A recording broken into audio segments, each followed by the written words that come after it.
प्रदीप निषाद जिंदाबाद जिंदाबाद। बैरसिंहपुर की जनता जिंदाबाद जिंदाबाद। हो चुका है आगाज रण बदलने की, तैयारी है इतिहास वही रचेगा, संघर्ष जिसका जारी है। जी हाँ मित्रों, आपके बेटे आपके चहेते आ पड़े हैं मैदान में, अपना चुनाव चिन्ह गदा लेकर गायक जितेंद्र कुमार।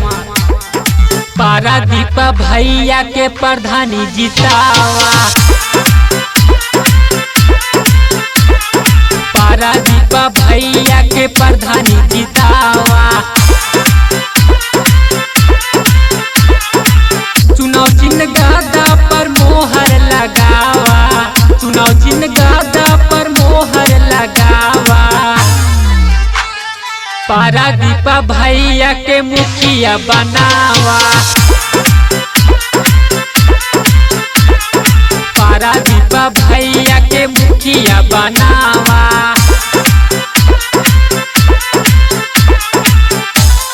म्यूजिक बाय राम आदेश कुशवाहा।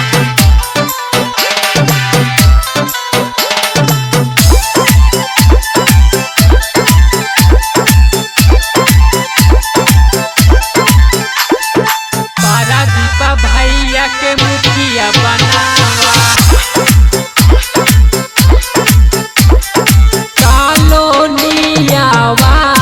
भैया सबको ही दिलवाएंगे, घर घर लाइट सौर ऊर्जा सबको ही दिलवाएंगे, सबको ही दिलवाएंगे। कॉलोनी आवास भैया सबको ही दिलवाएंगे, घर घर लाइट सौर ऊर्जा सबको ही दिलवाएंगे, सबको ही दिलवाएंगे। मिल के जितावा भैया विकास करेंगे, पारादीप भैया के प्रधानी जितावा। चुनाव चिन्ह गदा पर मोहर लगावा, चुनाव चिन्ह गदा पर मोहर लगावा। पारादीप भैया के मुखिया बनावा, पारादीप भैया के प्रधानी जितावा। व्हाट्सएप नंबर 9801750005 बीरगंज परसा नेपाल।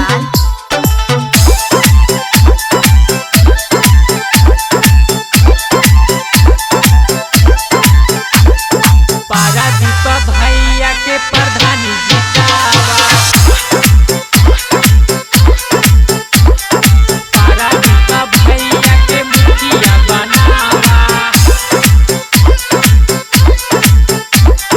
दुखिया गरीबन के भैया राशन खूब दिलाएंगे, घर घर नाली सड़क खड़ंजा भैया जी पहुँचाएंगे, भैया जी पहुँचाएंगे।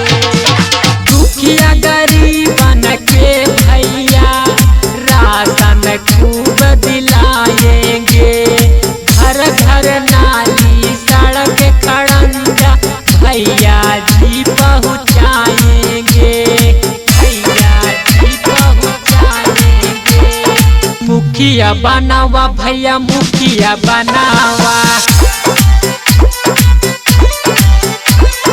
पारादीप भैया के प्रधानी जितावा। गदावाल चिन्ह पर मोहर लगावा, चुनाव चिन्ह गदा पर मोहर लगावा, मोहर लगावा। पारादीप भैया के मुखिया बनावा, पारादीप भैया के प्रधानी जितावा।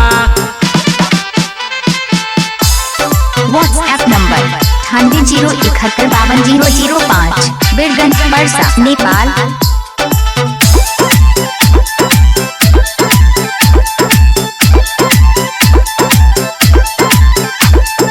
पारादीप भैया के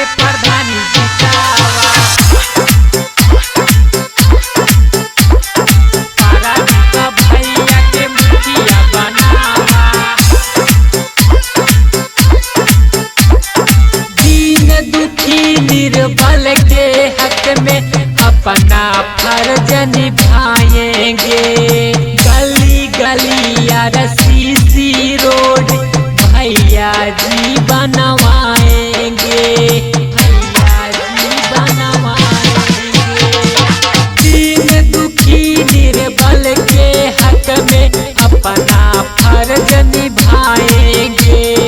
गली गली RCC रोड भैया जी लगवाएंगे, भैया जी बनवाएंगे।